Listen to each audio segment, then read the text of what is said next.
Alors que sans transition, on va s'intéresser à la troisième des concurrentes. C'est Yulia Raskina, la Bélarusse.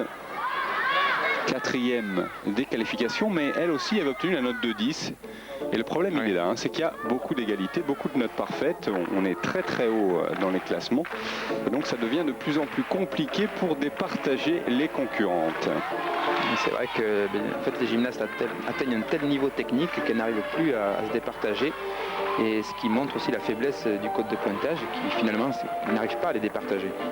Donc, vous l'avez dit tout à l'heure, il faudra remettre ça à plat après les Jeux Olympiques pour qu'on puisse bien départager ces gymnastes. Et Yulia Raskina, deuxième du concours général individuel, quatrième des derniers champions du monde en ce qui concerne la finale de la corde.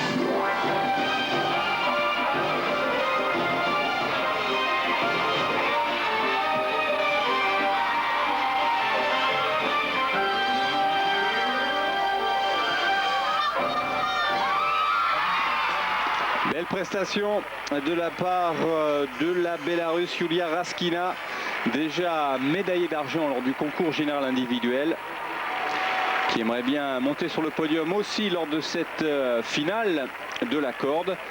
Elle qui avait terminé quatrième l'an passé lors des championnats du monde, huitième à Budapest, quatrième à Porto. Porto, c'était il y a 2 ans, lors des championnats d'Europe 1998. Il y a une chose dont on n'a pas parlé encore ici, on en reparlera tout à l'heure, c'est le public, un public de connaisseurs ici à Saragosse. Et on va se retrouver à peu près à mi-parcours de cette première finale avec Yulia Raskina qui prend la deuxième place avec 9,966. On se retrouve dans quelques secondes. Restez avec nous.